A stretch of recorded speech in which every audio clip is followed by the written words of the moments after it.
सध्या महाराष्ट्रात सर्वत्र गाजतोय तो विषय म्हणजे आरक्षणाचा. मराठा वर्सेस ओबीसी आणि आता बंजारा वर्सेस आदिवासी अशा पद्धतीनं आरक्षण हवंच या अनुषंगानं सगळेच जण या विषयासाठी आपापली भूमिका मांडतात. खरं तर गेल्या 2 वर्षांपासून मनोज जरांगे पाटील यांनी या मराठा आरक्षणाच्या माध्यमातून विविध मागण्या पूर्ण केल्याचा दावा केला. त्याच दरम्यान मुंबईला आंदोलन केलं, हैदराबाद गॅझेटियर देखील लागू झालं आणि आता आम्हाला त्यानुसार ओबीसीतून आरक्षण मिळावं या मागणीसाठी त्यांनी आता चलो दिल्लीचा नारा देखील दिलाय. पण परवा जो दसरा मेळावा पार पडला नारायणगडावर, त्यावेळी मात्र मनोज जरांगे पाटील यांची जी आतापर्यंत दिसून आलेली भाषा आणि परवाची भाषा याच्यात जमीन आसमानाचा फरक दिसून आला. कारण की आता मात्र त्यांनी प्रचंड मोठ्या प्रमाणामध्ये अत्यंत वेगळ्या आणि अश्लाघ्य भाषेचा देखील वापर केला. अर्थात या सगळ्या प्रकरणांमध्ये मनोज जरांगे पाटील यांच्या जोडीला जे काही मराठा आरक्षणासंदर्भात न्यायालयीन लढाई लढतायत किंवा मराठा आरक्षणाच्या संदर्भातून आपली भूमिका स्पष्ट करतायत, ते मनोज जरांगे पाटलांना का नकोसे आहेत? का त्यांची जी मागणी आहे ती मागणी रास्त आहे, पण मराठ्यांना ओबीसीतून आरक्षण मिळणार नाही तरी देखील त्यांची ही मागणी का केली जाते? या सगळ्याच गोष्टींच्या अनुषंगाने आपण चर्चा करणार आहोत. अर्थातच मराठा आरक्षणासाठी लढणारे, विशेष म्हणजे न्यायालयीन लढाई लढणारे आणि त्यासोबतच मराठा समाजाला धरून उत्तमरित्या आपली भूमिका मांडणारे अखिल भारतीय मराठा महासंघाचे राष्ट्रीय अध्यक्ष राजेंद्र कोंढरे सर. खरं तर आरक्षण आता असं झालं की एक गरिबी हटाव मोहीम आहे की काय अशा अँगलनं प्रत्येक समाज आपल्या या भूमिकेला धरून आम्हाला देखील आरक्षण मिळावं अशा पद्धतीनं आपलं कामकाज सुरू केलं आहे. उदाहरणार्थ मराठ्यांचं म्हणणं आहे की आम्हाला ओबीसीतून आरक्षण मिळावं, हैदराबाद गॅझेटनुसार आमचं त्यामध्ये उल्लेख आहे. इकडे बंजारा समाजानं देखील परवाच आपण रविकुमार राठोड यांची मुलाखत घेतली. त्यांचं असं म्हणणं आहे की आम्हाला एसटी प्रवर्गातून आरक्षण मिळावं. नेमकं काय आहे म्हणजे आरक्षण मिळावं आणि ते आरक्षण मिळण्याची खरंच आत्ताची परिस्थिती प्रत्येकाच्या बाबतीत तशी घडू शकते का? मुळात कसं आहे, आरक्षण हे लोकांना जे प्रमाणामध्ये यशस्वीतेच्या बाबतीत जो मागितलं जातं त्यापेक्षा वास्तवात त्याच्या ताटामध्ये काय पडतं ह्याच्यात फार मोठा डिफरन्स आहे. आणि लोक हे समजून न घेता काय होतंय की आरक्षण मिळाल्यानंतर घरावर सोन्याची कौलं चढतील अशा प्रकारचं वातावरण वेगवेगळ्या माध्यमातून केलं गेल्यामुळं लोक त्याच्याकडं फार मोठा आशावादीप्रमाणे बघतात. पण आज गेली 70-75 वर्ष आपल्या देशामध्ये आरक्षण सुरू आहे.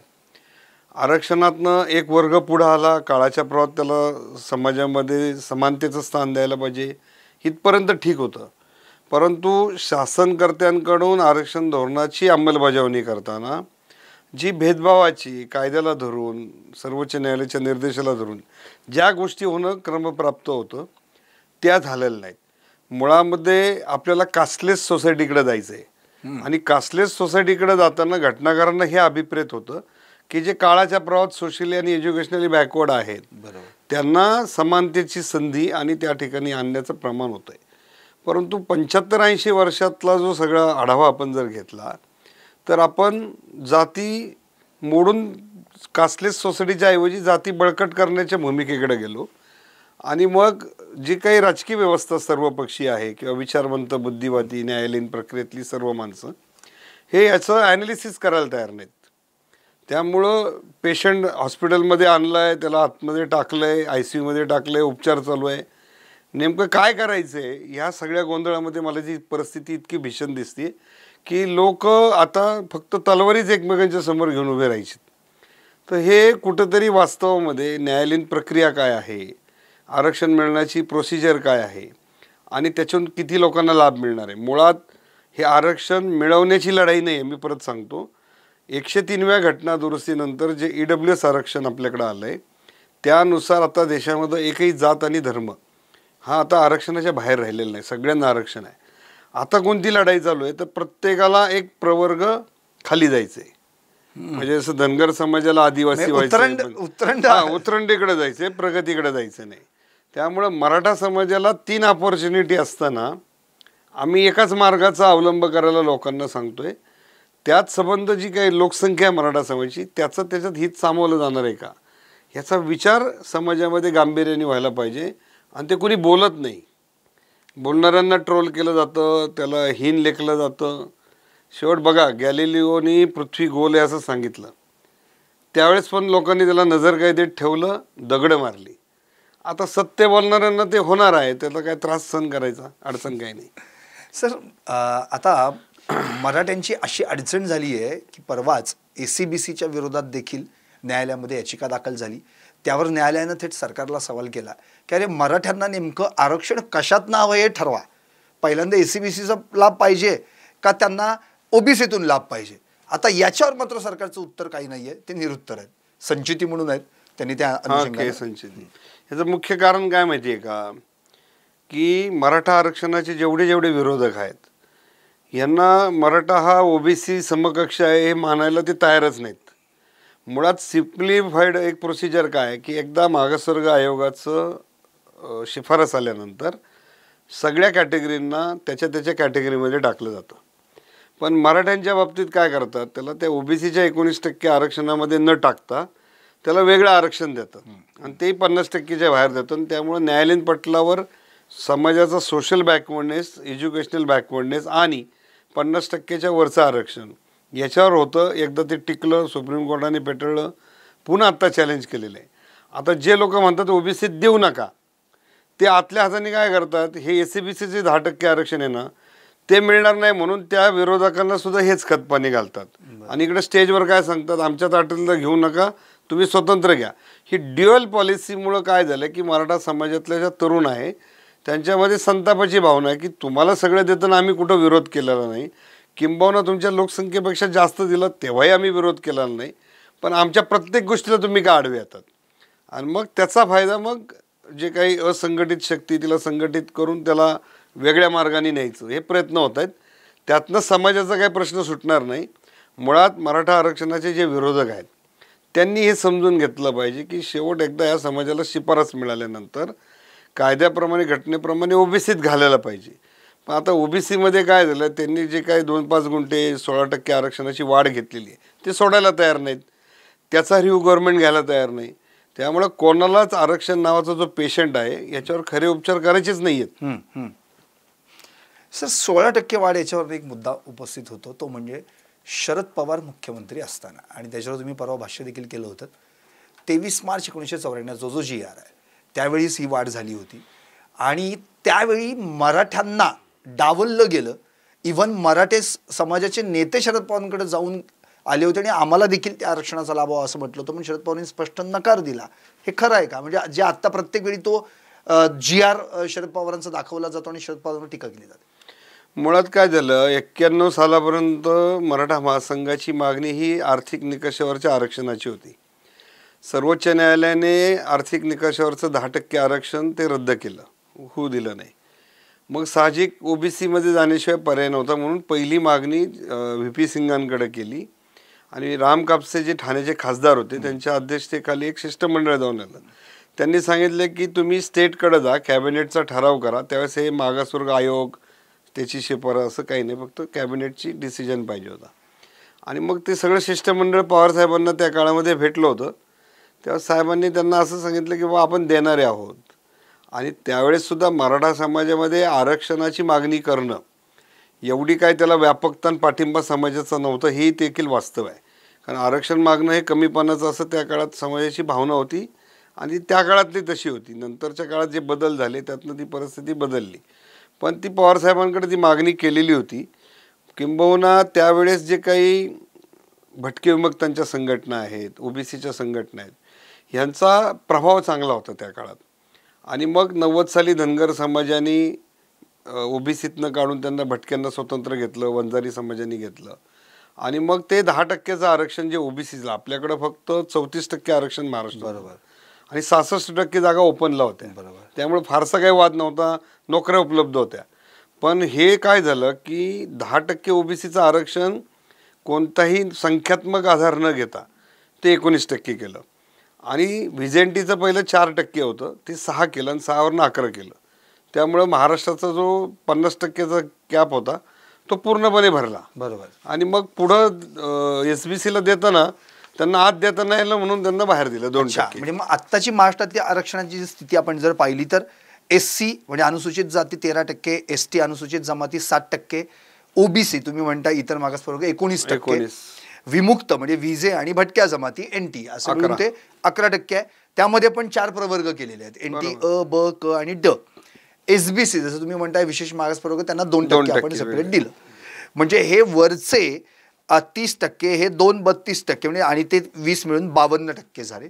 13 आणि 7 ST आणि SCचे. EWS 10% वेगळं, बरोबर, ACBC 10% वेगळं, 72 हे 72% झाले. मग आता प्रश्न मला हाच तुम्हाला विचारायचा आहे, मग ACBCतून मराठ्यांना आरक्षण जे मिळतंय किंवा EWS मध्ये तुम्ही एक मागाशी वाक्य म्हणालात की आता सगळेच जण आरक्षणामध्ये आलेले आहेत ते 10%, आणि आता मराठ्यांना OBCतून पण आरक्षण पाहिजे.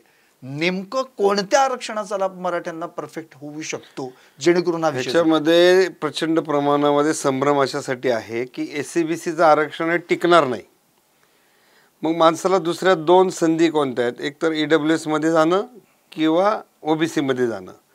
आता OBC मध्ये जाताना हे मराठा म्हणून जात नाहीयेत. बरोबर. ज्याची नोंद पूर्वी कुणबी आहे आणि आज रोजी मराठा आहे, पण त्याची जर कुणबीचे रेकॉर्ड आणि ती वंशावळ दिली तर त्याला कुणबी प्रमाणपत्र मिळतं आणि तो OBCच्या 19% आरक्षणात जातो. पण 19% आरक्षणामध्ये काही 400-500 जाती आहेत, त्याच्याशी त्याला स्पर्धा करून कॉम्पिटिशन गुणवत्तेवर जागा मिळवावी लागते. त्यामुळं एक विचार कोणता केला पाहिजे की 2018 सालापर्यंत मराठा समाजाला OBCत जाण्याशिवाय दुसरा कोणताही पर्याय नव्हता. पण 103वी घटना दुरुस्ती आल्यानंतर जर EWS आरक्षण आलं तर असं गावातनं एखादा रस्ता असतो आणि सरकार गावाच्या बाहेरनं एक बायपास काढतं, तसा ह्या घटना दुरुस्तीने एक बायपास तयार करून दिलाय. त्यामुळे वाहतूक इकडनं जास्त होते. मग लोक आता त्याचा विचार करायला लागले नाही, ते म्हणतात आम्हाला ह्याच रस्त्याने जायचंय.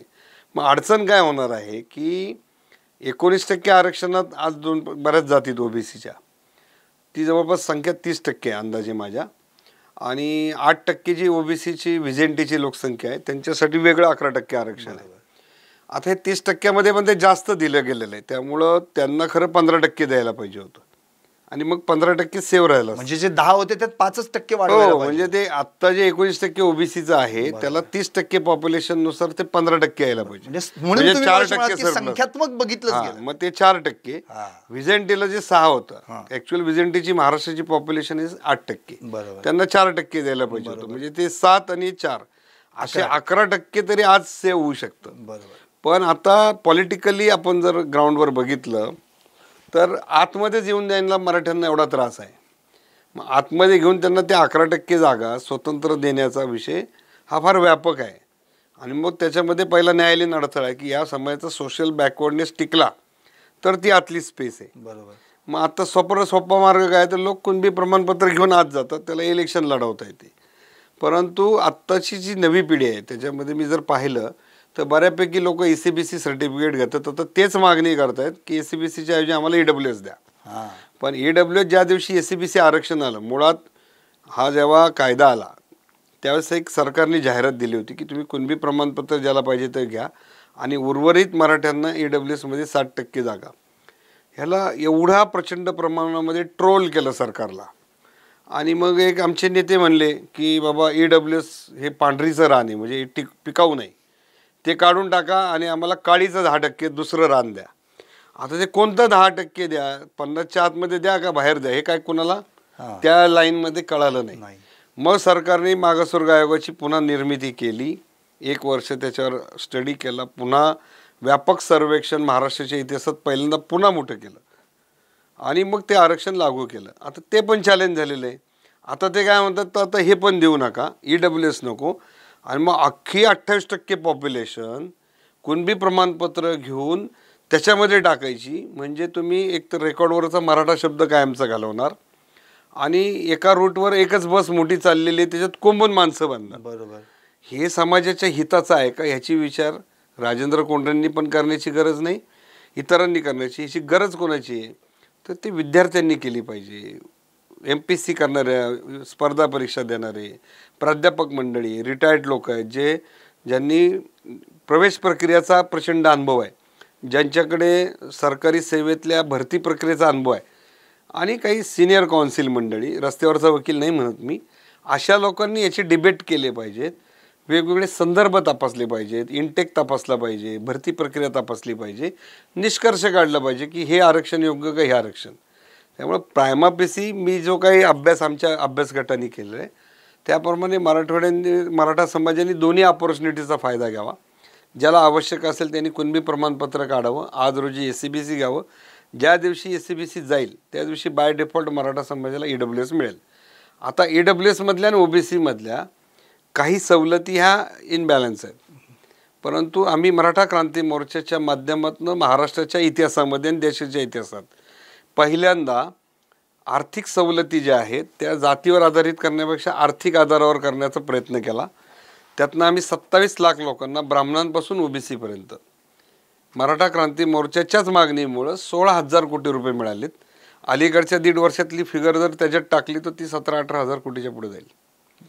एवढे पैसे म्हणजे 50% फी माफी ही कधीच खुल्या प्रवर्गाला नव्हती. म्हणजे मराठा क्रांती मोर्चा त्यात ब्राह्मण मुलाचा, मारवाडी असेल, गुजराती, मुस्लिम सगळ्यांना फायदा झाला. 100% फी माफी सुद्धा मराठा क्रांती मोर्चातनं आली.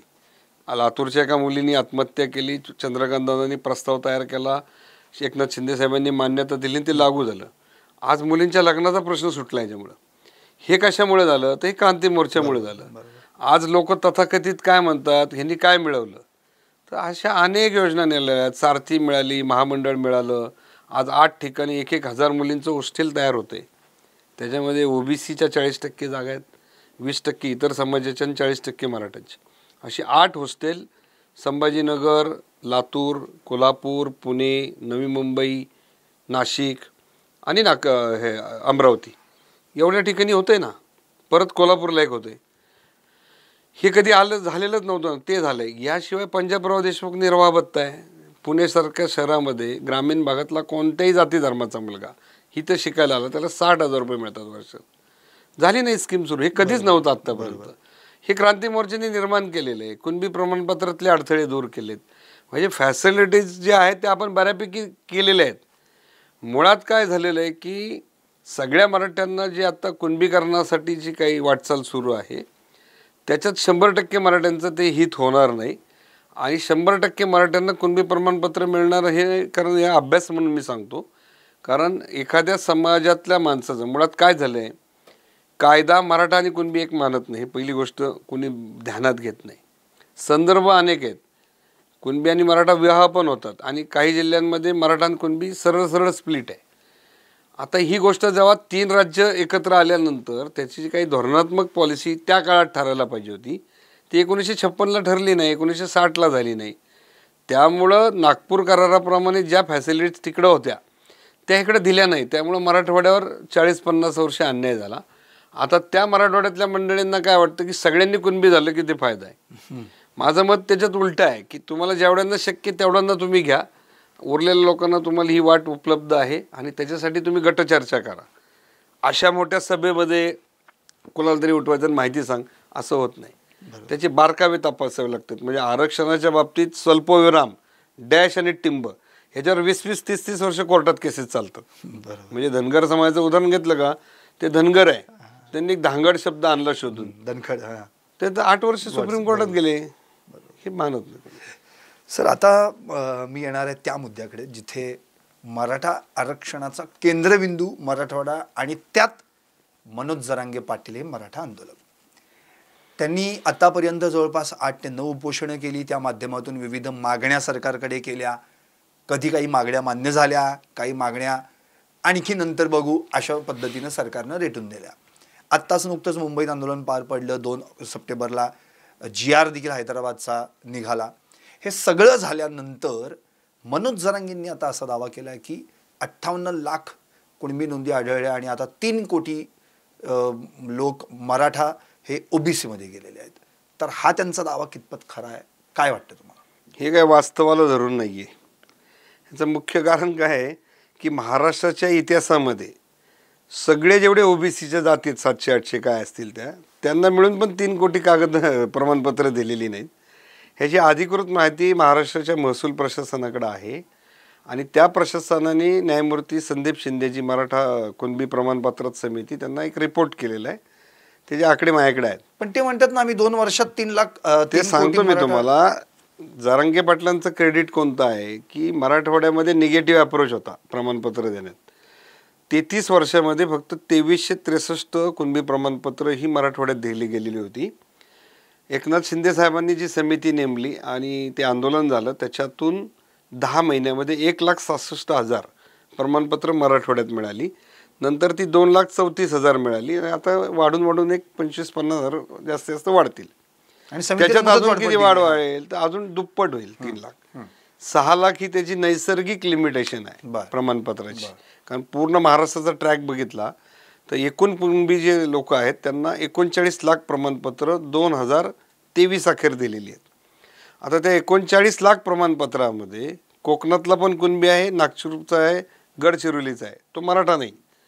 त्यामुळे त्या 39 लाखामध्ये साधारणतः माझ्या अंदाजानुसार 15 ते 20 लाख लोक ही मराठा कुणबी असतील आणि उरलेली 19 लाख ह्या 47 जे प्रकार आहेत कुणब्यांचे त्यातले असतील. आणि मग ते प्रमाणपत्र मिळाल्यानंतर त्याचं अख्खं कुटुंब ओबीसी होत नाही. हे परत सांगतो मी, इथे कायदा कोणी समजून घेत नाही. एखाद्या माणसाने मी प्रमाणपत्र घेतलं तर माझ्या कुटुंबामध्ये मला ती कास्ट कुणबी म्हणून लावून त्याची व्हॅलिडिटी केल्यानंतर ते कुटुंब होतं. त्यामुळं 58 लाख गुणिले 4 हे म्हणायला आभासी आहे, पण कायद्याच्या पटलावर जे काही ओबीसीमध्ये भीती तयार झाली की 3 कोटी मराठी डायरेक्ट इथं आले तर कुठलाही तंबू उद्ध्वस्तच होईल. ते होणार आहे, पण तसं काही झालेलं नाही आहे. तुम्ही महाराष्ट्र सरकार इथं बार्टी नावाची संस्था आहे, त्यांच्याकडे मी व्हॅलिडिटीचं रेकॉर्ड मागितलेलं आहे आणि त्याप्रमाणे आत्ता मराठवाड्यात जी 2,34,000 प्रमाणपत्र दिली त्यातले 8,000 लोकांनी व्हॅलिडिटीसाठी अर्ज केला आणि त्यांना व्हॅलिडिटी मिळाली. याचा अर्थ काय आहे की आरक्षणाचं प्रमाणपत्र घेतल्यानंतर त्या प्रवर्गाचं त्याचा लाभ घेण्याचं प्रमाण किती आहे? 8,000 आहे, म्हणजे 2.5 लाखाचे साधारणतः 2.5% आहे. खरा तो रेशो वाढवायला पाहिजे.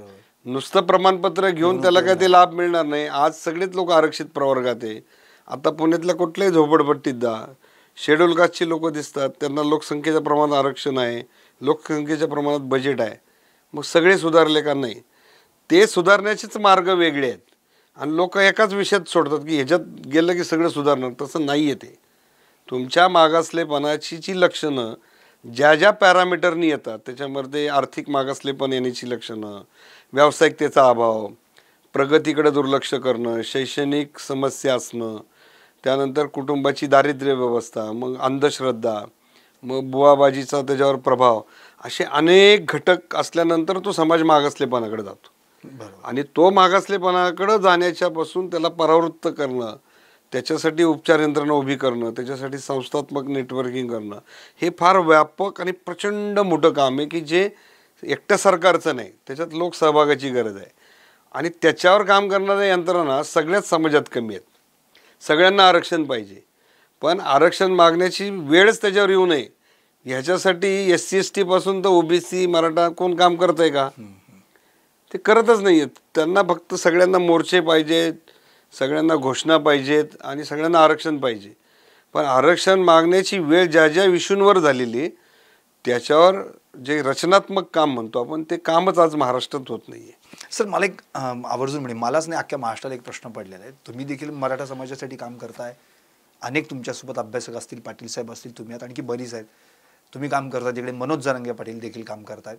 परवाच अगदी कोल्हापूरला देखील शाहू महाराज देखील होते तुमच्यासोबत. एक राज्यव्यापी अखिल भारतीय परिषद तुम्ही घेतलीत. इव्हन औरंगाबादमध्ये एक तुमची बैठक झाली. पण हे सगळं जे झालेलं आहे एकाच व्यासपीठावर तुम्ही, पाटील साहेब, जरांगे पाटील असं कधी आम्हाला एकत्र दिसलंच नाही. म्हणजे अभ्यासक आणि आंदोलक असे एकत्र येऊन मग समाजासाठी काहीतरी कार्य करणं. मग हे जे आत्ता मध्ये बोललं जातं की जरांगेंना अभ्यासकांची एलर्जी आहे का, असा जो प्रश्न उपस्थित होतो तो खरं आहे का? नाही, त्याचं बघा डायरेक्ट उत्तर देण्यापेक्षा 2 उत्तरं त्याच्यात आहेत. जेव्हा आमच्या 2016 ते 2022 पर्यंत बैठका व्हायच्या मराठा क्रांती मोर्चाच्या, 400-500 लोक यायची मिटिंगला, भरपूर भांडणं व्हायची. पण आम्ही त्या काळामध्ये काय करायचो की मुद्दा तयार करायचो. प्रत्येकाला हातामध्ये स्लिप दिली जायची, तुझं मत त्याच्यातल्या समोर तिथे स्क्रीन लावलेला असायचा आणि त्याच्यावर डिबेट व्हायची. मराठा क्रांती मोर्चाच्या मागण्या देखील ड्राफ्ट करताना अनेक वेगवेगळ्या लोकांशी चर्चा करून तो ड्राफ्ट फायनल केलेला होता. आता ते झाल्यानंतर ह्या बैठकीला सगळेच लोक यायचे, कोणाला आम्ही काय प्रतिबंध केलेला नव्हता. आता काय होतं की अभ्यासकांमध्ये 3-4 प्रकारचे आहेत. एक नुसतेच अभ्यास करणारे आणि अभ्यासाला कृती देणारे वेगळे आहेत. आता अभ्यासक म्हणले तर ती संज्ञा फार कमी होते, परंतु अभ्यासकांनी एखाद्या गोष्टीचा अभ्यासच करू नये ही त्यांच्या कल्पनाशक्तीला, विचारशक्तीला अन्याय केल्यासारखं होईल. मग तुम्हाला जर आंदोलन पुढे चालवायचे, तुम्हाला जर अभ्यासकांची ॲलर्जी आहे, तर आत्तापर्यंत हजारो कोटी रुपये ह्या आंदोलनावर खर्च झालेत. मग आपण 25 लाख रुपये देऊन का नाही सुप्रीम कोर्टाच्या एखाद्या काउन्सिलचा, लॉ फर्मचा ॲडवाईस घेतला? मुंबई उच्च न्यायालयाच्या एखाद्या सिनियर कंपनीला ज्याला 5-10 लाख रुपये दिले, 10 लाख रुपये, तर चांगल्या प्रकारचा ॲडवाईस मिळू शकतो.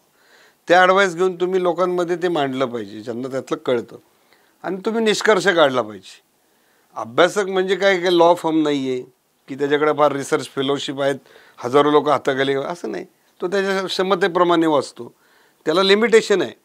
पण एखादी मागणी आपण ज्यावेळेस करतो की मराठा समाजाला ओबीसीत आरक्षण द्या, असं मिळतं का हो? त्यासाठी राज्य मागासवर्ग आयोगाकडं आम्ही स्वतः 3400 पानाचं डॉक्युमेंटेशन दिलं आहे, ज्याच्यामध्ये 1850 पासूनचे हिस्टॉरिकल रेफरन्सेस, सेन्ससचे रिपोर्ट्स, त्याबरोबर सोशल एज्युकेशनल जे काही इंडेक्स आहेत आपल्याकडं, हॅपीनेस इंडेक्सपासून तर शेतकऱ्यांच्या पर कॅपिटा इन्कमपर्यंत, लँड होल्डिंग, असं व्यापक मटेरियल दिलेलं आहे. तेव्हा त्या आयोगाने मागास ठरवलेलं आहे. असं काही होत नाही बुडवला लगेच मागास झाला.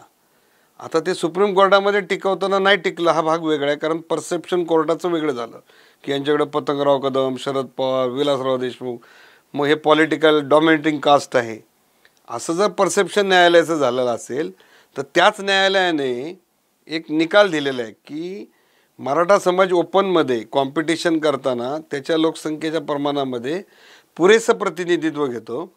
असा जो फॉर्म्युला जो सुप्रीम कोर्टाने मराठा आरक्षणात घालून दिला तो आजही देशातल्या सगळ्या जातींवर ॲप्लिकेबल आहे. तो जर आज लावला तर जे काय आत्ता धनंजय मुंडेंपासून सगळे जे लोक बोलतात त्यांना ते अजून माहीत नाही आहे, ते ॲप्लिकेबल केलं तर आज ओबीसीचं आरक्षणच टिकत नाही. हो, पण ते तर म्हणतात की तुम्हाला आरक्षण मिळालं याचा आम्हाला आनंद आहे, पण तुम्ही आमच्या ताटातलं घेऊ नका म्हणून. तोच प्रॉब्लेम आहे. प्रत्येकाला आपलं ताट राखायचं आहे आणि बाजूला जे काही डिश ठेवलेले आहेत ते डिशमध्ये कोणाला लक्ष घालून द्यायचं नाही. हो, पण त्यामुळे तो एक ताटपणा आलेला आहे ना प्रत्येकाकडे.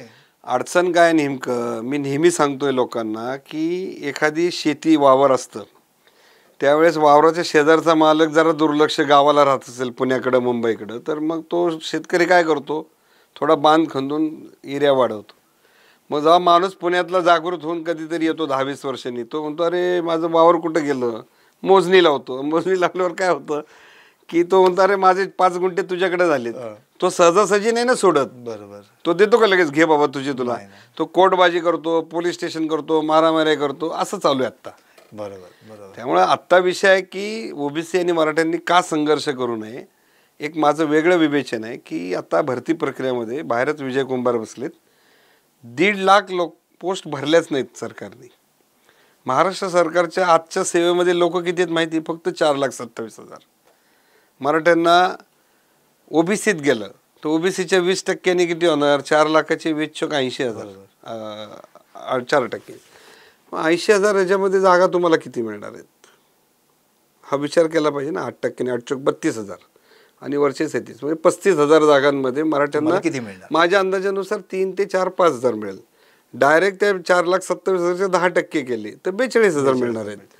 मग 42,000 जागा आणि उरलेल्या सगळ्या जागा धरल्या तरी महाराष्ट्र आणि केंद्राच्या मिळून सगळ्या ज्या सरकारी जागा आहेत त्या फक्त 57 लाख आहेत. आणि मग वर्ग 3 आणि 4चं सरकारने आता भरती प्रक्रिया पूर्ण थांबवली आणि सगळं कंत्राटीकरण केलेलं आहे. आणि मग ह्या कंत्राटीकरणामुळं काय झालं की फक्त वर्ग 2च्या आणि वर्ग 1च्या जागा भरल्या जातात. मग त्याच्या व्यतिरिक्त काय तर आरक्षण आहे. आरक्षणामध्ये एकट्या पुणे शहरामध्ये आणि परिसरात 24 विद्यापीठं आलीत नवीन. बरोबर आहे. अल्पसंख्याकांसारखी जी विद्यापीठं झालीत त्यांना कॉलेज, तिथं आरक्षण लागू नाही आहे. बरोबर. मग आता आरक्षणाचा इम्पॅक्ट कुठं राहिला तर जी काही नामांकित विद्यापीठं, नामांकित कॉलेजेसमधल्या ज्या इंटेक आहेत तिथं उर्वरित तुम्ही इंजिनिअरिंग, फार्मापासून सगळ्या घ्या ह्यापर्यंत. आत्ताही लॉच्या सांगतो तुम्हाला, महाराष्ट्रामध्ये ठराविक कॉलेज सोडलं तर EWS सगळं रिकामं आहे आत्ता. ह्याचा अर्थ काय की जे लोकांना वाटतं की आपल्याला आरक्षण पाहिजे, तर मग नेमकं कुठं पाहिजे? मग ह्याच्यात दोन पर्याय आहेत. हे जर कमी करायचं असेल, फॅसिलिटीज सगळ्यांना समान देऊन टाका. नंबर एक, ज्या कॉलेजमध्ये लोकांचा जास्त भरणा आहे तिथं इंटेक वाढवून द्या. तो विषय सुटतो, म्हणजे दर्जेदार शिक्षणाचा अभाव आहे तो आमचा दूर होतो. तिसरा काय, वर्ग 2 आणि वर्ग 1च्या एवढ्याच जागा आहे, सरकारने सांगायला पाहिजे, ह्याच्या पलीकडे काय मिळणार नाही. मग दरवर्षी 16 ते 17 लाख मुलं 12वीला बसतात. त्याच्यामध्ये नियर अबाउट 4 लाख मुलं ही मराठा समाजाची आहेत. 4 लाख मराठ्यांना 4 लाख जॉब मिळणार आहे का सरकारी? तर नाही मिळणार. मग काय आहे, तर आता परदेशी शिक्षण, देशांतर्गत ठिकठिकाणी असणारे जॉब्स, महाराष्ट्रात असलेले जॉब, म्हणजे सर्व्हिस सेक्टर आणि बिझनेस ऑपॉर्च्युनिटी, हे दोनच ऑप्शन मराठ्यांच्या पुढे आहेत. आणि त्या ऑप्शनसाठी आरक्षण हा एकमेव मार्ग नाही, तर त्या ऑपॉर्च्युनिटीज, त्या संधी प्राप्त करण्यासाठीच्या सुविधा, म्हणून त्याच्यासाठी आम्हाला उद्योजकतेसाठी अण्णासाहेब पाटील पाहिजे, SME पाहिजे, MSME पाहिजे. त्याचबरोबर आम्हाला गुणात्मक शिक्षणासाठी दर्जेदार विद्यापीठांमध्ये जाण्यासाठीच्या संधी पाहिजेत, तर त्या आपण सारथीच्या मार्फत उपलब्ध करून दिल्यात. त्यानंतर UPSC MPSCला बसायचं त्यासाठी सारथी आहे, परदेशात जायचं त्यासाठी सारथी आहे. म्हणजे गुणात्मक वाढ करण्यासाठी आणि दर्जेदार सुविधांकडे जाण्यासाठी, संधीकडे जाण्यासाठी जी कमीपणाच्या ज्या त्रुटी आहेत, ज्या पारंपरिक शिक्षणामध्ये ग्रॅज्युएट झाल्यानंतर तेवढ्या प्राप्त होत नाही, त्यामुळं उद्याच्या वर्ल्ड कल्चरमध्ये कॉर्पोरेट सेक्टरला, प्रायव्हेट सेक्टरला, कोऑपरेटिव्ह सेक्टरला, बँकिंग आहे, ॲग्रिकल्चर आहेत, ह्याच्यासाठीच्या रिक्वायरमेंट्स आहेत. त्या रिक्वायरमेंटचा एक प्लॅटफॉर्म आपण या संस्थांच्या मार्फत करण्याचा प्रयत्न करतो आहे. तो 100% सक्सेस झाला असं मी म्हणणार नाही, परंतु अशा वेगवेगळे मार्ग तुम्हाला चोखाळावे लागतील. एकच आरक्षण मागणीतून सर्व समाजाचा सर्वांगीण विकास ही अशक्यप्राय गोष्ट आहे, जी SC-STची झाली नाही ती मराठ्यांची होईल आणि OBCची होईल, अशा भ्रमात कोणी राहू नये. आणि माझं OBC नेत्यांना पण म्हणणं आहे की तुम्ही जी काही मोठी मोठी भाषणं काल बीडमध्ये केली, अहो त्या जिल्ह्यातले 25 का 35 कोटी रुपये ऊसतोड कामगारांचे दिले नाहीत, 2 कारखाने बंद आहेत, ह्यांना जिल्ह्यांचे विकास करता यायला तयार नाही, इंडस्ट्री आणता येत नाही, चांगली दर्जेदार तिथं विद्यापीठं यायला तयार नाहीत. आणि तुम्ही हे न करता मग काय करतायत, तर समाजाच्या मागासलेपणाचा तुम्ही संधी घेऊन तुम्ही फक्त गर्दी जमून लोकांना कोणती दिशा देणार आहे? म्हणून जी आंदोलन आहेत, जरांगे पाटलांचं असेल, मुंडेंचं असेल, हाकेंचं असेल, यांनी आक्रमक भाषा बंद केली पाहिजे. आणि सगळ्यांनी मिळून पहिलं सरकारवर दबाव आणला पाहिजे की मराठवाड्याचा पूर्ण विकास केला पाहिजे. जो जास्त जातीय तेढ निर्माण करणारी भाषणं आहेत, यांच्या तोंडाला सरकारने पट्ट्या लावल्या पाहिजे. सरकार हे नाही करून राहिलंय. आज मी तुम्हाला सांगतो, ह्याची असेसमेंट एका वेगळ्या अँगलने एखाद्या अर्थशास्त्रज्ञाला विचारा. या सगळ्या आंदोलनामध्ये सगळ्याच, म्हणजे सगळ्या जातीच्या लमानांपासून सगळ्यांची आंदोलन, 25 ते 30 हजार कोटी रुपयाचं मनुष्यबळ ह्याच्यावर खर्ची झाले. ह्याची असेसमेंट जो अर्थशास्त्रज्ञ आहे किंवा इकॉनॉमिक्सचा प्राध्यापक तो नक्की करू शकतो. हे अजून कोणालाच माहीत नाही. एवढं मोठं आपण कष्ट घेतलेत आणि रिझल्ट आपण काय काढतो बाहेर. त्यामुळं या सगळ्या प्रक्रियेचा बारकाईने अभ्यास करावा लागतो. दुर्दैवाने अभ्यासकांना शिव्या देतात, लोक नावं ठेवतात. परंतु मी आजही महाराष्ट्राला सांगतो की पूर्वी युद्धशास्त्रामध्ये एखाद्या माणसावर वार झाला मावळ्यावर, तर त्याची जखमेला टाके घालण्यासाठी वैद्य लोकांकडे गोल दांडका असायचं गुळगुळीत, ते इथं मारल्यावर त्याला बेशुद्ध केल्यावर टाके घातले जायचे. अच्छा, म्हणजे त्याला ॲनेस्थेशिया आपण म्हणू थोडक्यात. ॲनेस्थेशिया. भूल. त्याची भुलीचं 1834-44च्या दरम्यान शोध लागला. कुणी शोध लावला हे जगाला आता ज्याला वाचता येतं त्यालाच कळतं, पण त्यांनी शोध लावला म्हणून आज ऑपरेशन होते. त्यामुळं संशोधक, अभ्यासक हे जे लोक असतात त्यांचं एक समाजामध्ये वेगळं स्थान असतं. ज्यांनी कृतीची जोड दिली तो अधिक यशस्वी होतो. जो नुसताच अभ्यास करतो कागदावर ठेवतो त्याचा उपयोग होत नाही. आणि त्याचं असलेलं सगळं 100% बरोबर आहे असा आमचा कोणाचाच दावा नाही. म्हणून अशा गोष्टीसाठी लिगल ॲडवायसिस घेणं, टेक्निकल ॲडवायसिस घेणं, प्रॅक्टिकल ॲडवायसिस घेणं हे आंदोलनाचं कर्तव्य आहे. आणि ते जर आपण न करता ऐन वेळेस स्टेजवर सांगितलं, ए बाबा हे तुझं काय म्हणणं आहे, तुझं काय म्हणणं आहे, असं नाही होत कधी. हा इतका प्रॉब्लेम आहे. नक्कीच. अगदी सर, मी आता कन्क्लूड करतो. खरं म्हणजे सरांनी अतिशय म्हणजे सगळ्यांचे डोळे उघडलेत जणू काही. त्यांनी जात, धर्म आणि देव यांच्या नावाखाली नुसती समाजाला भूल पाडून काहीही हाती लागणार नाही. खरं तर जी काही आंदोलनं आत्तापर्यंत केली जात आहेत, मग कोणत्याही लढाईसाठी असो, कोणती OBC आरक्षण असो किंवा मराठा आरक्षण असो, त्याला कुठेतरी प्रॅक्टिकली ॲडवाईसची जोड पाहिजे. त्याला ज्याला आपण म्हणू की संशोधनात्मक किंवा R&D म्हणजे रिसर्च असला पाहिजे त्याच्यामागे. आणि सगळ्यात महत्त्वाचं म्हणजे या सगळ्या ॲडवाइसेस असतात त्याला कृतीची पण जोड पाहिजे. आणि तर कुठे ते आंदोलक किंवा ते आंदोलन यशस्वीतेकडे वळतं. 60 GR काढले मी त्यासाठी. अगदी म्हणजे आता सर म्हटलं की 60 GR काढलेत त्यासाठी.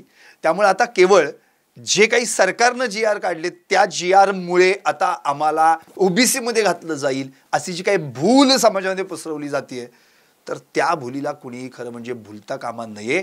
खरं तर सगळ्यांनी आता डोळे उघडण्याची गरज आहे. आंदोलक आणि अभ्यासक हे दोघे जेव्हा हातात हात घालून काम करतील त्यावेळी निश्चितपणे तुमचं जे ध्येय आहे ते तुम्हाला साधता येईल. पण आरक्षण म्हणजे केवळ आरक्षण म्हणजे गरिबी हटाव असा जर विचार केला तर ते चुकीचं आहे. त्याच्या अनुषंगानं वेगवेगळ्या वाटा देखील चोखंदळायला पाहिजेत. सरांनी मागाशी शब्द सांगितले ते करून मी शेवट करतो. EWS खरं तर पांढरीचं रान कुणी काही म्हणत असेल पण तो एक बायपास आहे. त्याचा देखील वापर निश्चितपणे चांगल्या पद्धतीनं होऊ शकतो. अर्थात या सगळ्या गोष्टी अभ्यासकांनी आंदोलकांनी मिळून एकत्रित येऊन ठरवायला पाहिजेत आणि आपल्या समाजाच्या हितासाठी त्याचा वापर करायला पाहिजे. तुमची car, electric panel, data server आगीपासून सुरक्षित आहे का? नाही? मग आजच बसवा F protect temperature activated fire suppression device. यामध्ये आहे eco friendly non toxic pressurised liquid जे आग लागल्यास क्षणार्धात ॲक्टिवेट होऊन आगीवरती मिळवते नियंत्रण. बसवण्यास अतिशय सोपे आणि सुटसुटीत डेकालिपचे एक दर्जेदार उत्पादन एफ प्रोटेक्ट.